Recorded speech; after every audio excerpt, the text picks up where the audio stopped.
അപ്പോൾ എല്ലാ ദിവസത്തെ പോലെയും ഇന്നും നമ്മുടെ യൂട്യൂബ് ചാനലിലേക്ക് എല്ലാവർക്കും സ്വാഗതം. അപ്പോൾ ഇന്നത്തെ നമ്മുടെ വീഡിയോ ഒരു അടിപൊളി പിസ്സയാണ്. പിസ്സ ഉണ്ടാക്കാൻ വേണ്ടിയിട്ട് ഫസ്റ്റ് ഞാൻ 1 കപ്പ് അളവിൽ വെള്ളം ഒഴിക്കുന്നുണ്ട്.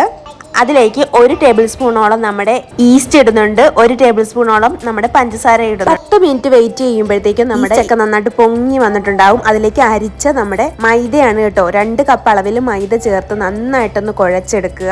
ചപ്പാത്തി പലകയെ വെച്ച് നന്നായിട്ട് കുഴച്ച് 2 കൈയും കൊണ്ട് നന്നായിട്ട് കുഴച്ചൊക്കെ എടുക്കണം. എല്ലാം കുഴച്ച് നല്ല അടിപൊളിയായി കഴിയുമ്പോഴത്തേക്കും നമ്മളൊരു പാത്രത്തിലോട്ട് വെച്ച് കുറച്ച് ഓയിൽ പുരട്ടി കൊടുത്തിട്ട് നമ്മളൊരു 1.5 മണിക്കൂർ അല്ലെങ്കിൽ 1 മണിക്കൂറെങ്കിലും നമ്മൾ കുറഞ്ഞത് വെക്കണം. ഒരു നനഞ്ഞ കോട്ടൺ തുണി അതിൻ്റെ മീതെ അങ്ങ് പൊതിഞ്ഞു കൊടുക്കുകയോ അല്ലെങ്കിൽ ഒരു പ്ലാസ്റ്റിക് പേപ്പർ നമ്മൾ അതിൻ്റെ മുകളിലേക്ക് പൊതിഞ്ഞു കൊടുക്കുകയോ ചെയ്ത് കഴിഞ്ഞാൽ അത് പൊങ്ങി വരും കേട്ടോ. അപ്പം 1 മണിക്കൂറാണ് ഇതിന് ഞാൻ വെച്ച സമയം കേട്ടോ. അപ്പോൾ 1 മണിക്കൂറിന് ശേഷം നമ്മളിത് തുറന്നു നോക്കിയപ്പോഴത്തേക്കും നന്നായിട്ട് പൊങ്ങിയൊക്കെ വന്നിട്ടുണ്ടായിരുന്നേ. അപ്പം നമ്മൾ ആ സമയത്ത് നമ്മൾ തക്കാളി, സവാള, വെളുത്തുള്ളി എല്ലാം റെഡിയാക്കി വെച്ചിട്ടുണ്ട്. അത് നമ്മുടെ കുക്കറിലോട്ട് അരിഞ്ഞങ്ങ് ചേർത്ത് നമ്മളിത് വേവിച്ചെടുക്കണം. 1-2 വിസിലടിച്ചിട്ട് വേവിച്ചെടുക്കണം.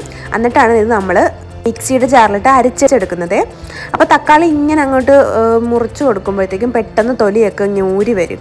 അപ്പം നമ്മൾ ആ സമയത്ത് ചിക്കൻ എടുത്ത് വെച്ചിട്ടുണ്ടായിരുന്നു. ചിക്കനിലേക്ക് കുറച്ച് മുളക് പൊടിയും മഞ്ഞപ്പൊടിയും മസാലപ്പൊടിയും തൈരും കൂടെ ചേർത്ത് ഉപ്പും ചേർത്ത് നന്നായിട്ടൊന്ന് കുഴച്ചെടുക്കും. സാധാരണ നമ്മൾ ചിക്കനൊക്കെ വറുക്കാൻ ഉപയോഗിക്കുന്ന പോലെ തന്നെ നന്നായിട്ട് പുരട്ടിയൊക്കെ എടുത്തിട്ട് നമ്മൾ വറുത്തെടുക്കും. വെള്ളമൊന്നും ഒഴിക്കരുത്. മുളക് പൊടിയും മഞ്ഞപ്പൊടിയും മസാലപ്പൊടിയും ഒക്കെ തൈരും ചേർത്ത് വറുത്തെടുക്കുക. ലേശം എണ്ണ ഒഴിച്ച് നന്നായിട്ട് അതുകൊണ്ട് വറുത്തെടുക്കുക. ആ സമയത്ത് നമ്മുടെ തക്കാളിയും സവാളയും വെളുത്തുള്ളിയും ഒക്കെ ഒന്ന് റെഡിയായി വന്നിട്ടുണ്ട്.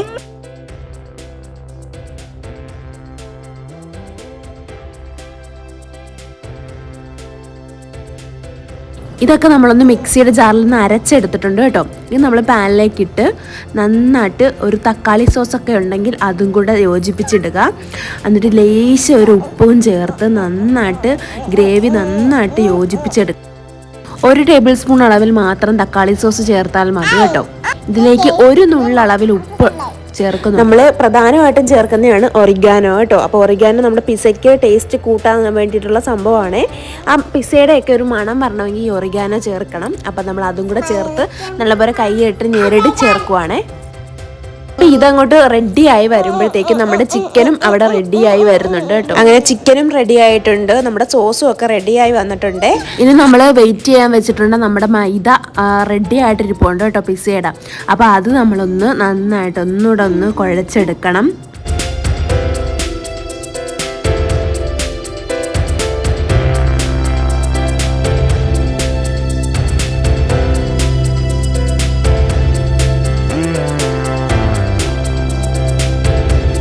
ഇപ്പം നമ്മൾ ഓവനിൽ വെക്കാൻ വേണ്ടിയിട്ടുള്ള പാത്രത്തിലേക്ക് വെച്ചിട്ടുണ്ട്. ഒരു ചെറിയൊരു പിച്ചാത്തി കൊണ്ട് നമ്മളിങ്ങനെ ചെറുതായിട്ടിങ്ങനെ കുത്തി വിടണം. അപ്പോൾ അങ്ങനെ വിട്ട് കഴിഞ്ഞ് നമ്മൾ സോസാണ് അതിൻ്റെ മുകളിലേക്ക് ഇട്ട് കൊടുക്കുന്നത്. അപ്പോൾ സോസ് എല്ലാം നന്നായിട്ട് ഇട്ട് കൊടുക്കുക.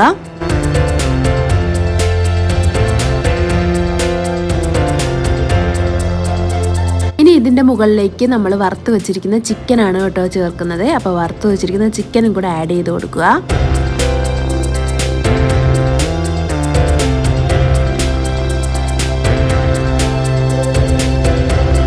പിന്നെ നമ്മുടെ ചീസാണ് ചേർത്ത് കൊടുക്കുന്നത്. അപ്പോൾ ചീസും കൂടെ 4 ഭാഗത്തായിട്ടും വെച്ച് കൊടുക്കുക. എന്നിട്ട് നമ്മുടെ ക്യാപ്സിക്കം യെല്ലോ കളറിലെയും റെഡ് കളറിലെയും ഗ്രീൻ കളറിലെയും എല്ലാം കൂടെ ആഡ് ചെയ്ത് കൊടുക്കുക. ലാസ്റ്റ് ഇച്ചിരി കൂടെ നമ്മുടെ പിസയൊക്കെ ചേർത്ത് കൊടുത്തിട്ട് നമ്മളിത് ഓവനിലേക്ക് വെക്കുകയാണ്. 10 മിനിറ്റ് പ്രീ ഹീറ്റ് ചെയ്യാൻ വെച്ചിട്ടുണ്ടായിരുന്നു. അതിനുശേഷം നമ്മൾ വെച്ച് കൊടുക്കുക. ഒരു 10 മിനിറ്റ് നേരത്തേക്ക് മാത്രമേ ഞാനിവിടെ വെച്ചിട്ടുള്ളൂ കേട്ടോ. അപ്പോൾ നമ്മുടെ പിസ്സ ഇവിടെ റെഡി ആയിട്ടുണ്ട്. നല്ല അടിപൊളി ടേസ്റ്റി ആയിട്ടുള്ളൊരു പിസ്സയാണ്. എല്ലാവരും ട്രൈ ചെയ്ത് നോക്കാൻ മറക്കരുതേ. നമ്മുടെ കുട്ടികൾക്കൊക്കെ കടയിൽ നിന്ന് മേടിച്ച് കൊടുക്കുന്നതിനെക്കാട്ടി നല്ലത് ഇത്. അപ്പോൾ ഇത്രയുള്ള നമ്മുടെ വീഡിയോ ഇഷ്ടപ്പെട്ടെങ്കിൽ സബ്സ്ക്രൈബ് ചെയ്യണേ. ടാറ്റാ.